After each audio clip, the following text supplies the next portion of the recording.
talking about, Beatrice? Tanong ni Cyrus. I like you. Simula ng mga bata pa tayo, Agaton. Hindi ko lang maamin sa'yo dahil hindi proper para sa isang Lady of Versailles na gawin yon. Sagot ni Beatrice na nakatungo lang at nahihiya. Kung ganon, bakit mo to sinasabi sa akin ngayon? Dahil nawalan ako ng pagkakataong sabihin sa'yo noon. Noong inakala kong patay ka na, pinagsisiyan ko na tawanan ako ng lakas na loob na sabihin sa'yo nararamdaman ko. Beatrice, I'm sorry pero simula pa noon, nakababatang kapatid lang turing ko sa'yo. Hindi ko kayang suklian na nararamdamang meron ka sa akin. Wika ni Cyrus na naging tapat sa dalaga. Si Beatrice naman hindi nakapagsalita sa narinig.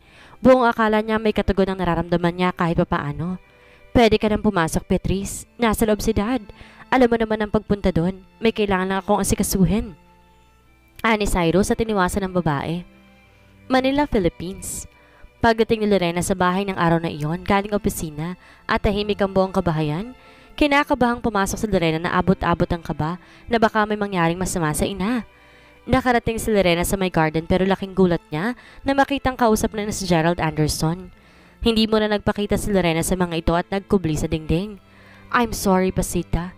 Hindi ko alam na nagkaroon tayo ng anak. Hindi ko gustong iwan ka. Ikaw lang nag-iisang babaeng minahal ko. Wika ni Gerald na hawak-hawak ang kamay ni Pasita. Hindi ko alam na may asawa ka na't anak. Sagot ni Pasita na tumulo ng luha. Hindi ko masabi sa'yo. Natatakot ako. Natatakot akong iwan mo. Pero mali. Kung anong ginawa natin maling-mali at alam mo yun. Wika ni Marga. Hindi ko siya minahal gaya ng pagmamahal ko sa'yo, Pasita. Nagpakasal lang kami dahil sa negosyo. She is the daughter of another shipping magnate at nakita yun ng aking ama bilang isang malaking oportunidad. Hindi ko nagawang bumalik dahil kay Cedric. Hindi niya kasalanan ng pinanganak siya sa hindi nagmamahalang magulang. Huli na para sa iyong apologies, Gerald. Sobrang huli na. Ani Marga na patuloy sa pag-iyak. Mahal kita, Pasita. Hanggang ngayon, mahal pa rin kita. Forgive me, love. Hindi ako ganun katapang para ipaglaban ka. Si Lorena na may turo ng tulo ang luha sa pinagkukublihan dahil sa mga naririnig. Alam niyang mahal pa rin ng ina ang amang di niya nakagisnan, kaya hindi niya nakayang paghihirap ng ina at lumabas siya sa pinagkukublihan. Patawarin mo siya, Mom. Alam kong mahal mo pa rin siya. Wika ni Lorena na luhaan na. Lorena, anak. Tawag ni Pasita. Lorena. Ani Gerald na mugto ang mga matang nakatingin sa anak. But above anyone else, kailangan kong humingi ng tawad kay CJ. Siya ang pinaka naghirap. He's been so broken with the right love you have at the wrong time. Sambit ni Lorena na naiyak na sa harap ng ina. Lorena, patawarin mo ko dahil hindi ako naging ama sa'yo. Pinagkaitan kita ng maraming bagay na nararapat sa'yo. Wika na Gerald na hinawakan ng kamay ng anak. No, hindi naman ako pinagkaitan ng pagmamahal tulad ng kapatid ko. Nandyan lagi ang mama ko para sa akin. Pinapatawad na kita, Dad, at sana magawa din ng kapatid ko. Sagot ni Lorena na yumakap sa ama. Oh, Lorena, I love you, sweetheart. I love you. Wika ni Gerald sabay ang mahigpit na pagkakayakap sa anak. Dad! Wika ni Lorena na patuloy lang sa pag-iyak. Paris, France. What's wrong, Agaton? Tanong naman ni Alden sa kapatid nang mabuti nitong umiinom sa balkonahe. Alden, it's nothing. Just jet lag, I guess. Pagtanggi naman ni Agaton. Huwag mo na akong lukuhin. Alam ko may bumabagabag sa'yo. Ani Alden na naupo sa harapan ng kapatid. I'm fine. Babae ba? Tanong ni Alden. Her name is Lorena. After all the stupid things I've done, I found her. Nahanap ko na naman ang babaeng nagpatibok ng puso ko. Nagsinungaling ako sa kanya. Nasaktan siya, pero nagawa pa rin niya akong patawarin. And now this, I lied to her again. And now she hates me. Hindi ko na lamang gagawin ko. Wika ni Agaton. You know what? May isang lalaking nagsabi sa akin noon kung gaano ako katanga. Dahil lang, hindi ako katulad niya, na ipagnalaban na mahal niya kahit anong mangyari. Ang nakakatuwa, nakatingin ako sa kanya ngayon at iniisip kung siya pa rin ba ang parehong lalaki nagsabi sa akin ng ganyan. Wika ni Alden na nakatingin sa kapatid. Ako ang may kasalanan. Galit na siya sa akin ngayon. I should have come clean and not kept her in the dark. I don't know. I don't know what to do without her. Be the Agaton I know. Ang Agaton na hindi sumusuko. The man I know who fights for what he loves until the end. Sambit ni Alden. Hindi ko alam kung magagawa ka pa bang matawad niya ako kung nagawa mo ipaglaban si Sheila. Iniisip ko kung ano pa magagawa mo para ipaglaban si Lorena. Manila, Philippines. Lorena, gusto ko lumipat na kayo ng mami mo kasama kami. Gusto ko kayong alagaan. Wika ni Gerald, isang araw na kinausap ito mag-ina. Gerald, ang inaalala ko ay si CJ. He, ani naman ni Pasita na may alinlangan. Kaya kanyang tanggapin, sigurado ko dun. Kaya ng pagtanggap niya sa kanyang kapatid. Dad, please sweetheart, wala ako nung pinanganak ka. Please ibigay mong pagkakataon to para magpakaama sa'yo. Marami na akong taong nasayang. Wika ni Gerald at tila maiiyak habang hawak ang kamay ng anak. Alright, Dad. Really, sweetheart? Sambit ni Gerald at tila nagugulat. Yes, Dad. As long as Mom would agree, then we will move in. Pasita, love, will this make you happy, Lorena? Tanong ni Pasita nakatingin sa anak. Hindi ako nagkaroon ng pagkakataon magkaroon ng ama. At siguro ngayon ang pagkakataon ko. Right, Dad? Kung ganun, okay na rin sa akin. Wika ni Pasita. Madaling naiayos na mag-ina ang kanilang mga gamit dahil hindi pumayag si Gerald na hindi pa ngayon lumipat ang mag-ina. Na makarating sa manson, binati sila ng mga kawaksi. Ngunit ilang tigilan si Pasita na makita sa ibaba ng staircase si CJ na titig sa kanya. Cedric, simula ngayon dito na sila titira. Wika ni Gerald sa anak. Nakikita ko nga, hindi naman ako bulag, Cedric. Welcome home, sweet. Finally, my sister is home. Ani CJ na lumapit na kina Lorena at tinalikan pa to sa noong ngunit nilampasan lang si Pasita. CJ? Ani Lorena sa kapatid na hindi magawang magalit dahil naiintindihan niyang nararamdaman ito. Sorry, sweetie. Sinubukan ko maging civil dahil sa'yo pero hindi ko mapilit ang sarili kong gawin din sa iyong mom. Wika ni CJ na nagtuloy-tuloy na sa paglabas. Wala nang nagawa pa si Lorena kundi malungkot na tingnan ang likod ng kapatid palayo sa kanila. Sorry, CJ. Sana dumating ang araw maghilom ng sugat sa iyong puso. Bulong sa isip ni Lorena. Ilang araw lumipas at nakatanggap ng tawag si Lorena mula kay Stella. How are you holding up, Lorena? Okay naman pero miss ko na talaga siya. Maybe you wanna come along? Lilipad kami pabalik ng France next week. Blake have already cleared his schedule. Talaga? I will. At gusto ko rin humingi ng sorry sa kanya. Alright then, Lorena. Ako nang bahala sa lahat, as well as your papers so you can come with us. At sigurado ako magiging okay ng lahat sa inyong dalawa. Thank you, Stella. Thank you. Paris, France. Isang araw, ay muling bumisita sa palasyo si Beatrice. Iniwasan na niyang makita si Agaton at tumiretso na lang sa silid ni Anton para bisitahin to dahil para na rin yun tama. Beatrice, bakit malungkot ka? Wika ni Anton. It is nothing, Your Highness. Okay na bang pakiramdam mo? I'm good pero hayaan mo kung tanungin ka. Mahal mo ba talaga ang anak ko, Beatrice? Your Highness, don't lie to me. I heard you the other day. Ani Anton. He doesn't feel the same way pero okay lang, Beatrice. Para na rin kitang anak sa amin ni Helena at magiging masaya ako kung magiging daughter-in-law ka namin. Wika ni Anton kahit hirap magsalita. Your Highness, sambit ni Beatrice na napaluha habang hawak ang kamay ng dating hari. Kinagabihan naroon si Alden sa silid ng ama para bantayan to. Dad, be strong. Nag-alala din ng sobra si Heaven sa'yo. Naibalik na din namin si Agaton at once na maging okay ka na, magbabakasyon tayo. All of us. Wika naman ni Alden habang hawak ang kamay ng ama. Alden, it's been a long journey for me. Sooner or later, my time will come. Proud ako sa'yo, anak.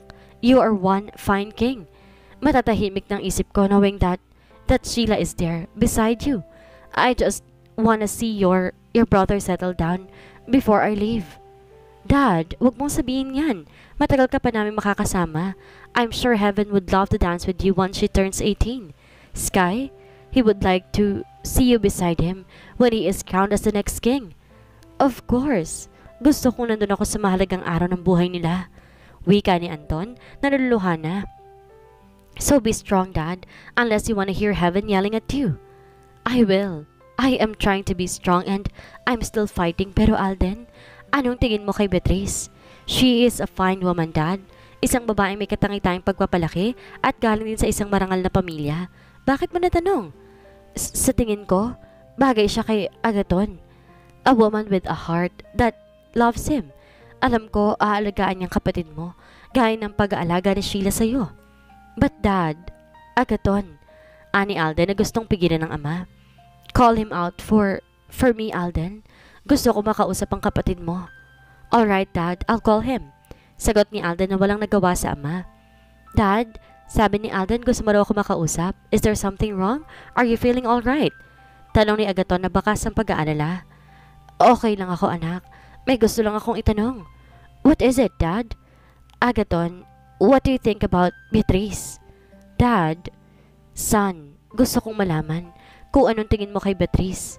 She is a fine lady, Dad. Not the usual aristocrats apart from the Countess of Lamarche. The Lady of Versailles is also well loved by the people. Exactly what I thought. Naisip mo bang mag-settle down, Agaton? Anong klaseng tanong yan, Dad? Ani Agaton na naguguluhan na sa mga tanong ng ama. Gusto ko si Beatrice para sa'yo. Magiging mabuti siyang asawa sa'yo.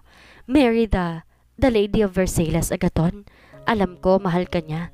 At mula ng mga bata pa kayo, nandun ka lagi para sa kanya. So I know that you care about her. But Dad, Ani naman ni Agaton. Make my wish come true, Agaton. Bago man ako mawala sa mundong to. Gusto ko makitang kinakasal ka at kung suswertehin ako, magagawa ko pang makita at mahawakan ng magiging kong mga apo sa'yo. Sa narinig, napayak si Agaton. Mahigpit niyang hinawakan ng kamay ng ama sa kanapaluha. Kung alam mo lang, Dad, na kahit gaano ko gustong ibigay sa'yo mga apo na gusto mo, hindi ko magagawa. I have failed you, Dad. Bulong ni Agaton sa kanyang isip habang napaiyak na sa kamay ng kanyang ama. Kinagabihan, mag-isa na namang umiinom si Agaton sa balkonahe. Iniisip ang sinabi ng ama na tila nakatingin lang sa malayo. Sorry, Agaton. Ani Alden na nilapitan ng kapatid. What for? Beatrice, if only I can do. Ani Alden na hindi na pinatapos pa ni Agaton. Hindi ko siya magagawang pakasalan. Hindi ko siya mahal, Alden. Kaya kong gumawa ng isang palabas kay Dad pero ang pakasalan siya, hindi ko magagawa. Wika ni Agaton na tumulo ng luha. Naiintindihan ko. Wika ni Alden. Wala akong silbing anak. Hindi ko siya kayang bigyan ng anak dahil baog ako. Useless son of a great king. Wika ni Agaton na patuloy ang pagtulo sa luha ng mga mata. Huwag mong sabihin yan. Hindi magugustong marinig yan ni Dad. You are not useless. Wika ni Alden na naaawa na sa kapatid. Alden? Ani Agaton sa kapatid habang nanginginig sa hawak ang baso na tila hindi magalaw ang kanyang kanang braso. Doon na nalaglag ang basong hawak ni Agaton na kinagulat naman ni Alden.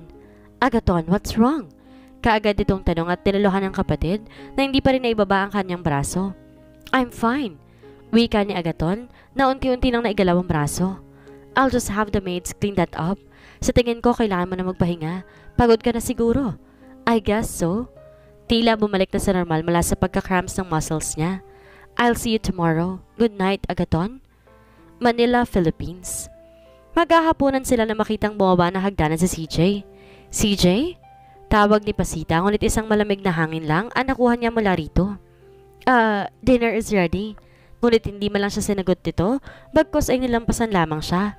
CJ, hindi ka man lang ba kakain? Wika ni Lorena. Sorry, sweet. I have a dinner meeting tonight. Babawi na lang ko sa'yo, promise.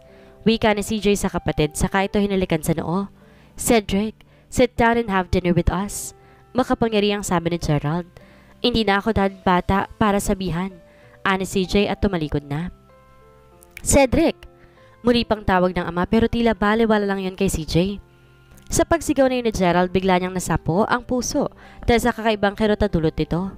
Dad! Sigaw naman ni Lorena na agad dinaluhan ang ama. Lorena! Ani Gerald? Na tila hirap na hirap. Gerald, hang on! God! Dadalhin ka namin sa ospital. Wika ni Pasita na napaiyak na sa pag-aalala. Kuya! Kuya! Help! Help! Tawag ni Lorena kay CJ na hindi pa nakakalayo. Agad naman itong napatakbo sa komedor at doon kita niyang ama na nakahiga sa higabang sa Pasita ang ulo nito. Dad! Tawag ni CJ na agad na inalay ng ama para madala sa sakyan. Mabilis na pinatakbo ni CJ ang kotse hanggang sa makarating sa ospital at agad dinala sa ER si Gerald. Walang magawa ang tatlo kung hindi ang maghintay sa labas sa puno ng pag-aalala. Si Lorena naman at si Pasita ay iyak ng iyak sa pag-aalala habang si CJ ay naglalakad na pabalik-balik at halatamang balisa. Nang lumabas ang doktor, agad silang lumapit para malaman ang lagay ni Gerald. How is he? Tanong agad ni CJ. He is stable now but he's not safe yet. Anong ibig mong sabihin, Doc? Tanong ni Lorena. Mahina na ang puso ng ama mo nang ma-check namin. Kailangan niya ng heart transplant para mailigtas siya. No, Gerald. Hindi mo to pwedeng gawin sa amin ngayon. Wika ni Pasitang napahagulgol na ng iyak. Sa kondisyon niya ngayon, kailangan natin makahanap ng donor as fast as we can. Ani pa ng doktor. Sa narinig na suntok ni CJ ang dingding at tumulong dugo mula sa mga kamay nito. Excuse me for a bit. I need to make sure that he's one on the list for recipients. Ani pa ng doktor at dahil si Lorena lamang ang nakatango rito kahit luhaan. Dad, how can you do this? Wika ni CJ na napaiyak na. Ilang araw na pero wala pa ring donor na nakakuha para kay Gerald. Binisita rin ni Stella si Lorena para kamustahin ito. I am sorry about your father, Lorena. Be strong for him and for your mom. Thank you, Stella. Yeah. And Lorena, alam ko hindi ito tamang oras pero bukas nang lipad namin papuntang France. Maiintindihan ko kung di ka makakasama. Tell him, I'm sorry. Pero kailangan ako dito para kay Dad. Pero pwede mo ba din sabihin sa kanya na hihintayin ko siya? Wika ni Lorena na umiyak na sa harapan ni Stella. I will, Lorena. Sagot ni Stella na naawa sa pinagdadaanan ni Lorena ngayon. Kaya niyakap niya ito na mahigpit. Paris, France. Agaton, can you get that book beside you? It's Dad's favorite. Wika ni Alden. Agad naman natigilan si Agaton dahil bigla siya nakaramdam ng cramp sa kanyang braso. Agaton, ani Alden. Yeah, hold on. Ani Agaton at inabot niya ang libro gamit ang kabilang kamay. What's wrong with your right arm? Tanong ni Alden na napansin ng kapatid. Must have sprained it on my sleep. I'm just having cramps, that's all. Let's call out the doctor later. You might have dislocated your arm. Alright, sagot ni Agaton. Agaton, Alden. Tawag ni Helena na pumasok sa silid. Mom, sabay pang sabi ng dalawa na makitang ina. Kayong dalawa, magpahinga na muna kayo. Ako na muna magbabantay sa daddy nyo. Lalo ka na Agaton. Wala ka pa masyadong pahinga buhat nang dumating ka dito. I will, Mom. Thanks. Ani Agaton na umalik pa sa ina bago lumabas ng silid. Rest for a bit, Agaton. Papadala ko na lang ang doktor sa kwarto mo. Wika ni Alden na makalabas na ng silid. Thanks. Sagot ni Agaton bago tumaglakad pa diretso ng kanyang silid. Ilang saglit pa'y nakasalubong niya si Beatrice. Nagkatinginan ang dalawa na halatang naiilang. Beatrice. Agaton, your mother said that she wanted to talk to me. Ani naman ni Beatrice na hindi makatingin kay Agaton. I see. Puntahan mo na lamang siya. Sa tingin ko, hinihintay ka na niya. Sagot ni Agaton na naiilang din kay Beatrice pagkatapos sa sinabi nito. Samantala, Dad, narito lang ako, okay? You have to hang on. We still have a lot of things to catch up. Ani Lorena sa ama. I'm gonna be fine, sweetheart. Not gonna go down without a fight. Trust me. Ani Gerald. Ipangako mo, Dad. Kailangan ipangako mo. Bakit di mo sinabi sa akin? Tanong ni CJ na nakatayo sa may likuran ni Lorena. I'm sorry, Cedric, pero ayokong kaawaan mo ko. Ayoko mapilitan kang patawarin ako just because my heart is weak. Pero may nagawa sana kami, Dad. May nahanap sana tayong donor. Saad ni CJ na hindi napigilan ng pagtaas ng boses. Patawarin mo ako, anak, sa lahat ng mga nagawa ko sa'yo at sa mommy mo. Nasaktan ko kayo. Makasarili ka.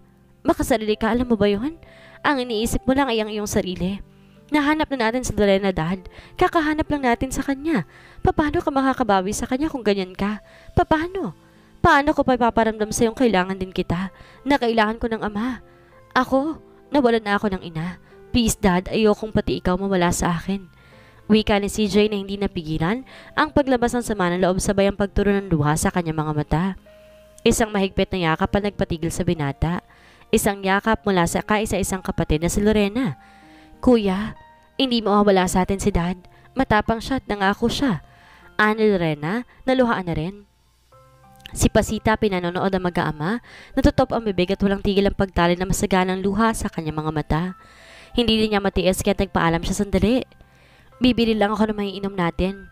Wika ni Pasita na hindi na naghintay na sagot at dalidaning lumabas. Susundan ko lang si Mom. Babalik din ako kaagad. Wika ni Lorena dahil gusto niyang bigyan ng oras sa mag-ama.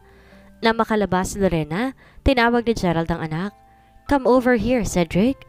Dad, I'm sorry. Wika ni CJ na nakapagpaiyak sa ama. No, I should be the one saying sorry. I made you like that at kasalanan ko sa pagiging di mabuting ama sa'yo. I have failed you, son. Maaring ako isang magaling negosyante ngunit bilang isang ama, big time ako nabigo sa iyo at sa iyong kapatid. Wika ni Gerald at tumulo na rin ang luha. May kasalanan din ako, Dad. Hindi kita binigyan ng pagkakataon. Naluluhang wika ni CJ. You know what? Ako at ang mommy mo, we were married. Hindi dahil sa pag-ibig ko ni dahil sa ito ang pinakamalaking business venture ng panahong yon. Siya ang nag-iisang anak na babae na isa pang shipping magnate. If we are to marry, then no competition can come close. And so, we did. Kasal na kami nung nakilala ko si Pasita. I never felt anything like that before. Paulit-ulit kong sinasabi sa sarili kong mali ito pero naaakit ako sa kanya. Ginawa ko lahat para makuha siya. Kasalanan ko na hindi ko kayang mahalin ng mommy mo tulad ng pag-ibig niya sa akin. Isang araw, sinabi ko sa sarili ko na nahanda akong iwan ng lahat. But then, you look straight to my eyes, asking for me to stay. That's when it hit me.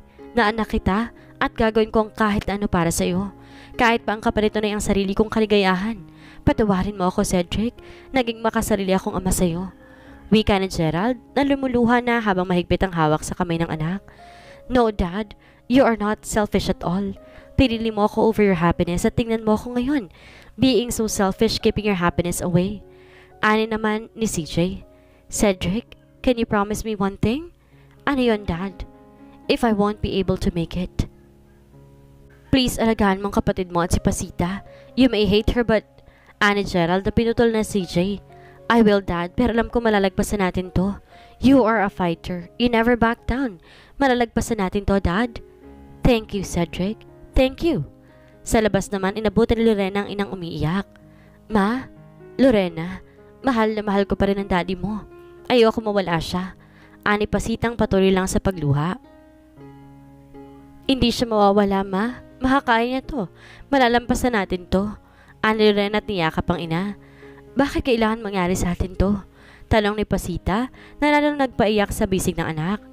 I guess it's my fault that he felt ill. Ani naman ni CJ na sinundan na rin ni Lorena. No, CJ, it's not your fault. Huwag mong sisihin ang sarili mo. Wika ni Pasita. Pwede ba kita makausap kahit saglit? Tanong ni CJ kay Pasita. Pupuntahan ko muna si Daddy, Ma. Ani Lorena bago umalis doon. CJ, alam ko galit ka sa akin pero mahal ko talaga ang daddy mo. I'm sorry, Tita Pasita. CJ, Ani Pasita. I'm proposing in behalf of my dad. Gusto ko siya maging masaya at alam ko na ikaw ang kasiyahan niya. Wika ni CJ na nakatingin na kay Pasita. Oh, CJ, hindi na napigilang maiyak ng ginang. Please marry him at maging ina ka rin sa akin. I will. Hindi mo lang alam kung gaano to kahalaga sa akin. You mean the world to him and he loves you. Just promise me na mamahalin at aalagaan mo siya. Your father, siya ang lalaki minahal ko. Siya ang unang boyfriend at alam kong siya na din ang huli. Hindi ako na nagkaiba pagkatapos si Dad. Never. Umikot lang mundo ko kay Lorena. Ang magandang regalong binigay sa akin ng daddy mo. Hindi ko sinubukan magmahal ng iba dahil isang tao lang ang nagmamayari ng puso ko. At yon ay ang daddy mo, si Jay. Sagot ni Pasita na naluluha pa rin. Thank you for loving him and not hating me. Anak ka niya. Nasa yung lahat ng karapatan para isipin ko na makakabuti para sa mommy mo. Dahil mahal mo siya at sigurado akong she is proud of you at hindi ka magalit sa'yo. Sa narinig, tumulo ng tuluyan ng luha ni CJ saka mahigpit na niyakap si Pasita. Paris, France. So, how's your check-up? Tanong ni Alden sa kapatid. It's fine. Kailangan ko lang ng pahinga. Over fatigue. Naisip ko na rin yan since wala kang sapat na pahinga buhat ang dumating ka rito. Yeah, I'll go for a bit, Alden. I just need to check something in Corsica. Humingi ng pabor si Blake. Alright, I will call for the driver. No need, Alden. Alam ko pa naman ang pasikot-sikot dito. If you say so, Agaton, mag-ingat ka. I will see you later. Na makarating sa Corsica, tahimik lang na tinanaw ni Agaton ang ganda ng paligid. I'm sorry, Lorena. I'm sorry. Ani Agaton, sabay ang pagtulo ng luha sa mga mata. Ano kaya ang kahinat ni Agaton ngayong malayo siya kay Lorena? Ano nga kaya ang tunay na kalagayan ng binata? Gumaling pa kaya ang ama ni Cyrus at Lorena at bumalik ang dating sigla? Yan ang ating aalamin sa susunod nating kabanata.